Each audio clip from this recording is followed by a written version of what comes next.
Hello, everybody. This is the seminar, The Western Philosophy, Will Durant, the Chapter 5, Voltaire, Section 7 and the Section 8. This is the introduction of the seminar.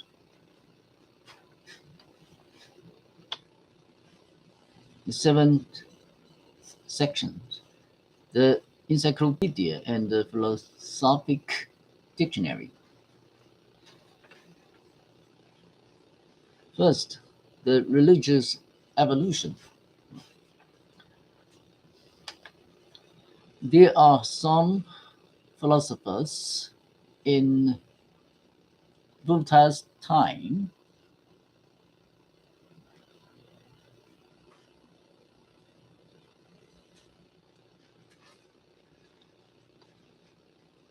they have the same enlightenment theory. First is La Mettrie, 1709 to 51. He was an army physician who had lost his post by writing a natural history of the soul and had one exiled by work called Man Machine. He said, the world, the man, was a machine. The soul is material and the matter is soulful. But whatever they are, they act upon each other. He said, beings without wants are also without mind. And his metaphysics is anti atheism. And the second person is Helvetius, 1715 to 71, who took them as the basis of his book on man. The metaphysics of atheism is the same as La Mettrie. He said, all actions is dictated by egoism, self-love. Even the hero follows the feeling which for him is associated with the greatest pleasure, and the virtue is egoism furnished with a spyglass. Conscience is not the voice of God, but the fear of the police. It is the deposit left in us from the stream of prohibitions poured over the growing soul by parents and teachers and the press. Morality must be founded not theology but on sociology, the changing need, the society, not any unchanging revelation or dogma must determine the good. The third one is Denis Diderot, 1713 to 84. Baron de Holbach, 1723 to 89. In the system of nature, he said, if we go back to the beginning, says Holbach, we shall find that ignorance and fear created the gods, that fancy, enthusiasm, or deceit adorned or disfigured them.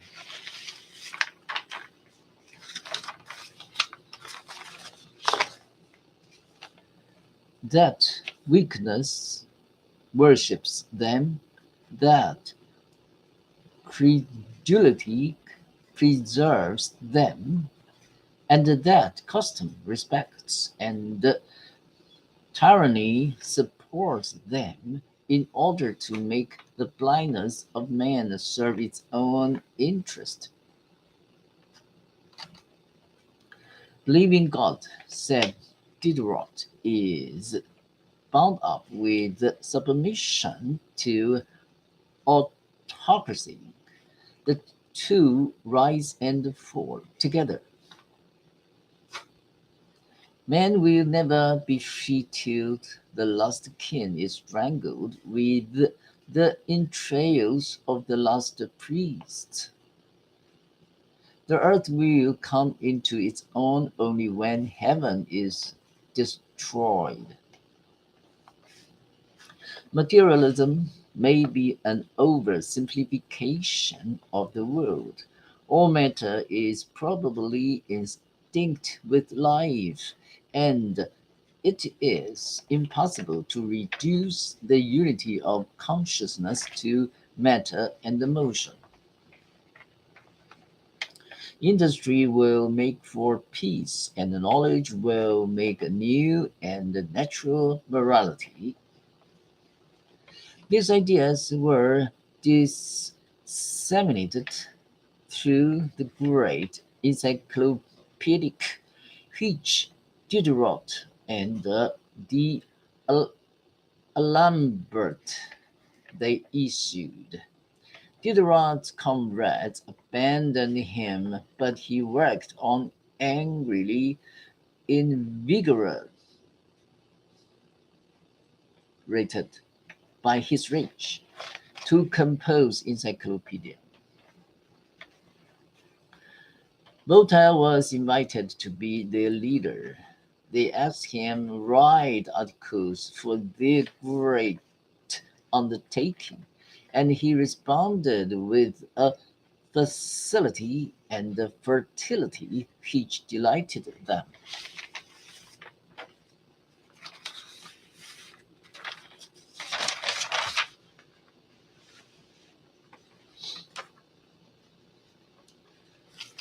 And there's a story of a good Brahmin. Voltaire, he thinks, it is only charlatans who are certain we know nothing of first principles. It is truly extravagant to define God, angels, and mind, and to know precisely why God formed the world.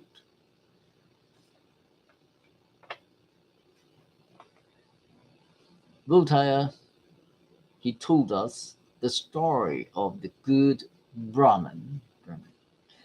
The Brahmin said, I believe that I am composed of matter, but I have never been able to satisfy myself what it is that produces thought. I am ever ignorant whether my understanding is a simple faculty like that of walking or digesting, or if I think with my head in the same manner as I take hold of a thing with my hands. I talk a great deal, and when I have done speaking, I remain confounded and ashamed of what I have said.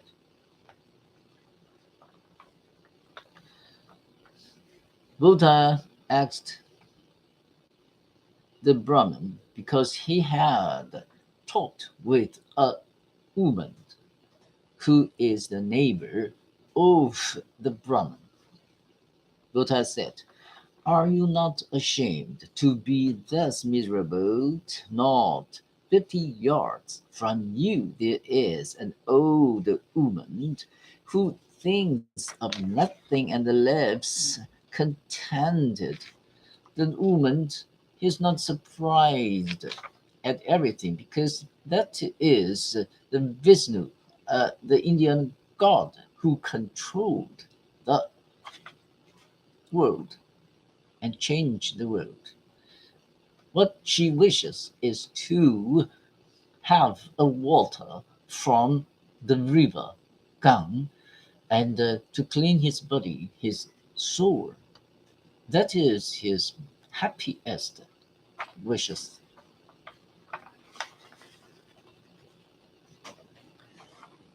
The Brahmin answered, "You are right," he replied. "I have said to myself 1,000 times that I should be happy if I were but as ignorant as my old neighbor, and yet it is happiness which I do not desire." That is the attitude of the good Brahmin. Even if philosophy should end in the total doubt of Montaigne's J. It is man's greatest adventure and his noblest.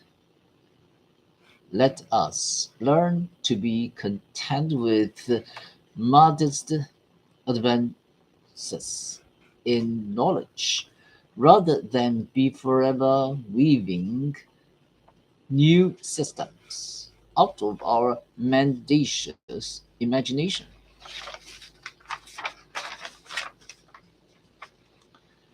There are many religious persecutions in France. For example, first, Jean Gallus. He is a Protestant of Toulouse, had a daughter who became a Catholic, and a son who hanged himself, presumably because of disappointment in business. There was a law in Toulouse that every suicide should placed naked on a hurdle with face down, drawn thus through the street, and then hanged on a gibbet.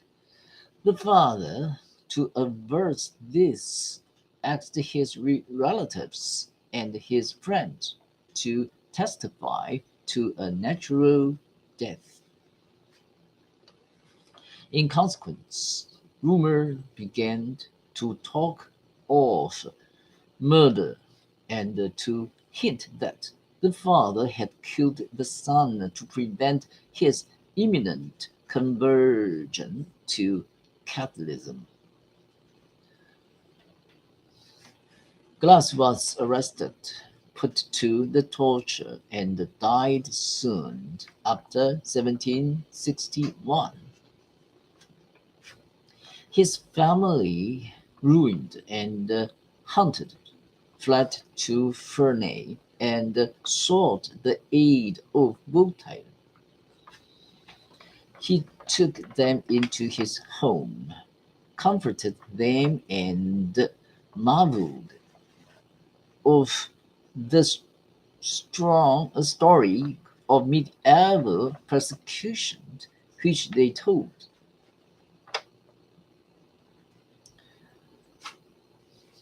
In the same time, there are many similar cases occurred.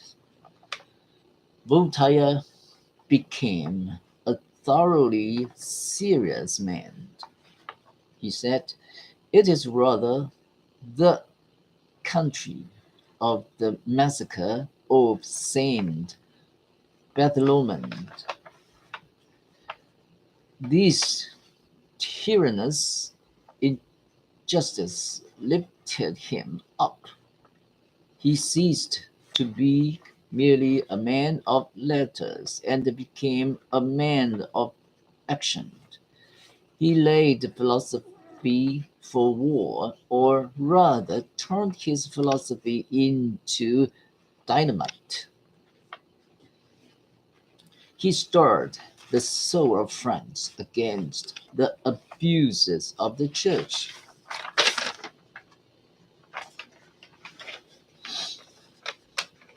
He said, 'Come, brave Diderot, intrepid Alambert, ally yourselves, overwhelmed the fanatics and the trig knaves. Destroy insipid declamations.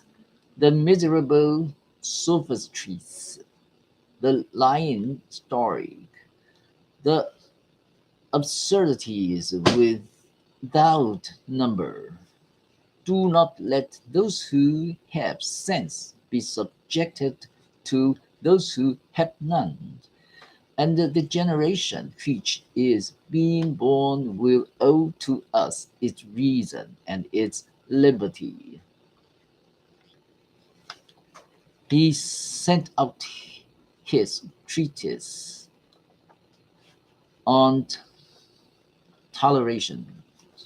He said he would have borne with the absurdity of dogma had the clergy lived up to their sermons, and had they tolerated differences, but subtleties of which not a trace can be found in the Gospels, are the source of the bloody quarrels of Christian history. The man who says to me, "Believe as I do, or God will damn you," will presently say, "Believe as I do, or I shall assassinate you." By what right could a being created free force another to think like himself? That is the question of Voltaire. A fanaticism composed of superstition and ignorance has been the sickness of all the centuries. No such perpetual peace could ever be realized unless men learned to tolerate one another's philosophic, political, and religious differences.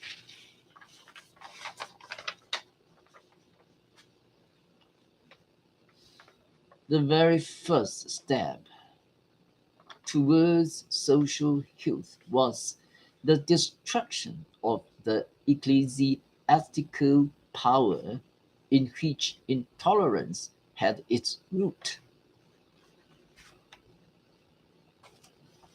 The introduction is over, and there are some questions.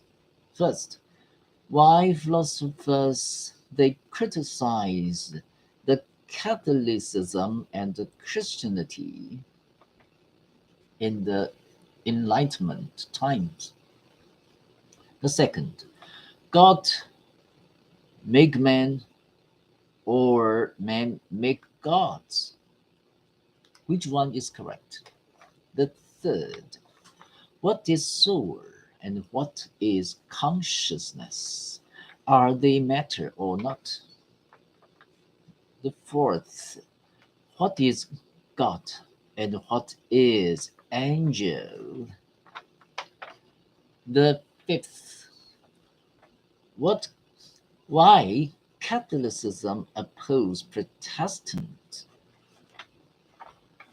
The sixth, does human being need religion or not?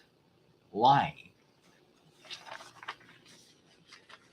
Okay, my introduction and questions are over.